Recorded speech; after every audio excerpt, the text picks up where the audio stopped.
Hello and welcome back to another Indie Comics FOC here.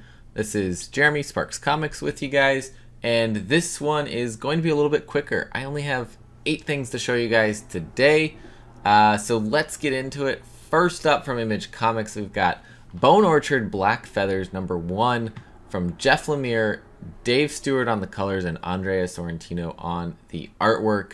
And if you haven't been paying attention, Jeff Lemire and Andrea Sorrentino are building a new horror universe at Image Comics, and it is the Bone Orchard Mythos.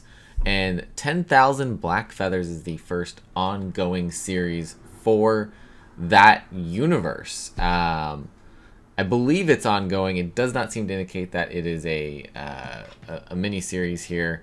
So what's it about? Trisha and Jackie are best friends and avid gamers, but when the line between reality and their fantasy world is blurred by an evil darkness, can they be the heroes of their own story? Universe will feature self-contained graphic novels and limited series about the horrors waiting to be discovered within the Bone Orchard. So this should be a limited series. It does not say that on Diamond, but they don't always catch that. But we already had... I think it was just called The Bone Orchard, or I don't remember exactly what the title was, but it was a small graphic novel introducing us to the world. We had a free comic book day book for this world, The Bone Orchard Mythos. So we already have a great start, and I really want to get into this whole world. I love what they've created so far, and Jeff Lemire knows a little something about building universes. His last was a little more sci-fi based with Black Hammer, but now we are going into the horror universe that he is creating. So that is one I think everyone should be looking out for just for that reason alone. Now, how you want to get into this universe? Do you want to pick up the individual issues, or do you want to just read the trades that come from these and you know, the graphic novels that go along with that? Up to you, but I think this is one to check out. Next up from Image Comics, I have one called The Least We Can Do. This is from Yolanda Zanfardino and Elisa Rombelli. Also, they've teamed up on so many projects. So here is their latest one coming from Image Comics. Mysterious magical power arises from a world nearly destroyed by war. A young woman fights for her ideas of revolution and to build a new society from the debris. Realizing that she can't do it alone, she has to prove her worth to the Eclipse Rebels to join them against the dreadful Eden Army. A story of discovering what is right and what love means in a military-occupied and socially oppressed United Kingdom. That one is on Final Order Cutoff this week. Final Order Cutoff this week is on August 22nd for these books that we're talking about, coming from Diamond over on the Previews World website. You can check out the whole list by looking under the catalog tag and going to Final Orders Due. So if that is something that you are looking to check out and, you know, get these orders into your shop before it's too late, that's what you want to do, and where you want to navigate to look at everything that is on the Final Order Cutoff list. It's got everything from the indies plus Marvel's on there. Marvel, however, because it comes through Penguin, the Final Order Cutoff date is going to be on Sunday, August 21st instead, and that also applies to IDW. If you're looking for DC, gotta go over to the Lunar catalog and check it out from there. So what we're talking about today would not include anything coming from Lunar. And IDW, I don't think I have anything from IDW today, but when I do, those apply a day earlier for the shops. So I go all the way down to the bottom now. I didn't have anything from Boom. I didn't have anything from Dark Horse or IDW. And that takes me all the way past Marvel and nothing from Dynamite to the comics and graphic novel section at the bottom. And that gives us 2 things off the bat from Vault. Barbaric Axe to Grind. Number 1 is getting a second print, and number 2 is on Final Order Cutoff this week. Michael Morecki, Nathan Gooden, Tim Daniel bringing us one hell of a story. Issue 1 was a fantastic jump back into the barbaric world. Michael Morecki knows how to write an incredible story. Nathan Gooden's art is fantastic. Tim Daniels' cover for the second print's great. Nathan Gooden's cover for issue 2 is great. So these are things that you're going to be wanting to check out. What's happening in issue 2? The you-know-what really hits the fan as Owen, Soren, Axe, and Steel find themselves in hostile territory. We gain deeper insight into Steel's vampire curse, and Owen encounters a tree god who's just itching to get chopped into pieces. Cutting down trees, after all, is what axes do. I just love this. This is just, if you're looking for a wild, fun comic, Barbaric is that comic. If you don't care about cursing and weird, wild things going on, and you just want to have fun, check out Barbaric. It's so much fun. The first volume is in a collected trade paperback, and then there's a one-shot that's kind of bridging time in between volume 1 and volume 2. And now we are hitting issue 2 of volume 2. So go check out Barbaric because it is one not to miss. Coming down the list, it takes me to another Vault book, and that is Quests Aside issue number 5 from Brian Shermer. I just love this. This is just a cool world, a cool story about the bar that a former adventurer made so that really the new adventurers have a place to go and get their quests, you know, meet at the tavern kind of thing. But things are getting crazy.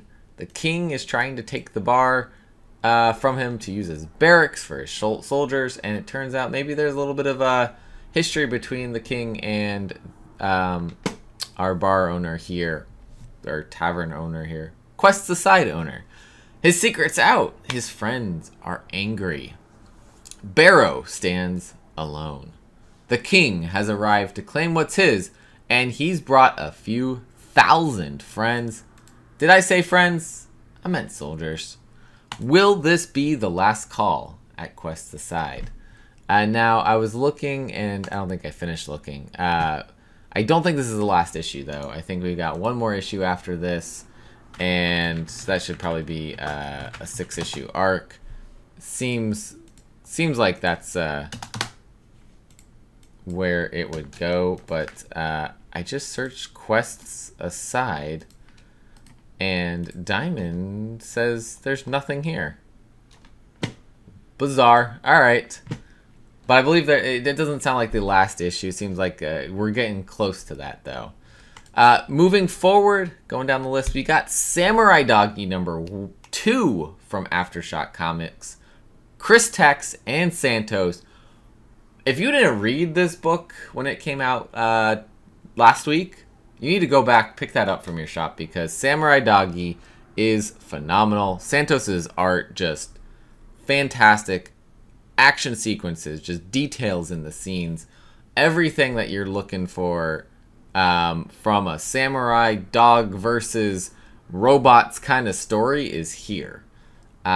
This is an ultimate dog getting revenge kind of story where he's trying to also track down his family that was taken from him when he was just a kid, a pup, you might say, and that get that revenge for the death of his mother at the hands of these robot creatures. So Samurai Doggy and his Robo-Vulture mentor, Ray, set out to uncover the truth behind Doggy's mother's brutal murders.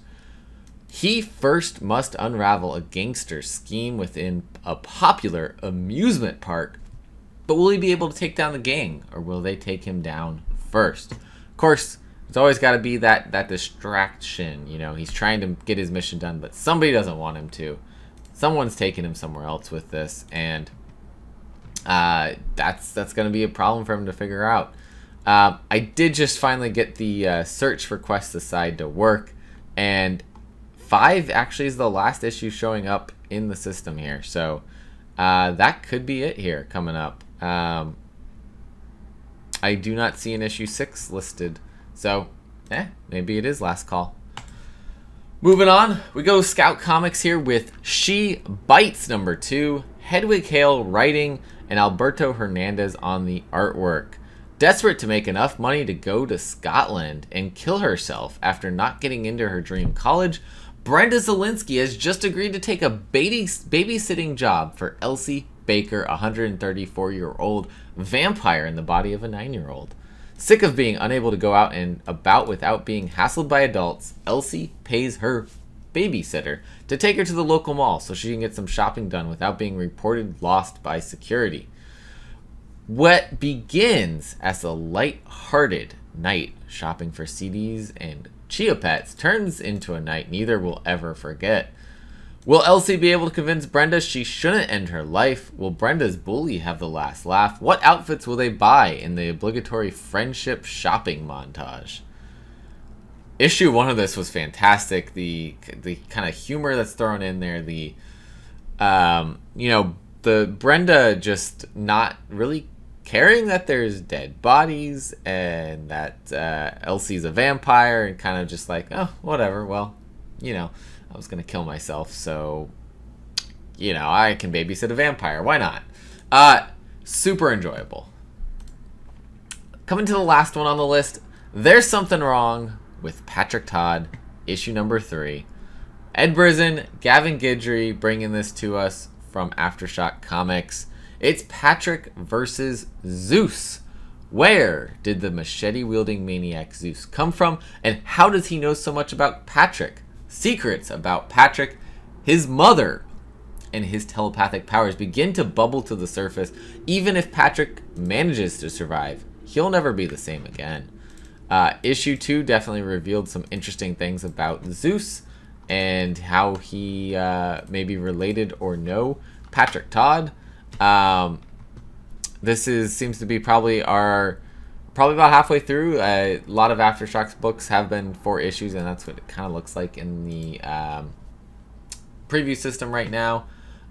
So I think we're gonna hit some really interesting stuff here. Gavin Guidry is a fantastic artist, and that's showing through in this story. And really been enjoying some of Ed Brisson's indie stuff that he's creating out there, and this one I think is one of my favorites that he's done. So I can't wait to see what happens here. Patrick versus Zeus. Patrick and his mind control abilities, and we're seeing in the kind of other side of things is all of the people that he had turned themselves in and that had robbed banks for him. Something's happened to them. So check this out because this is fun, fantastic.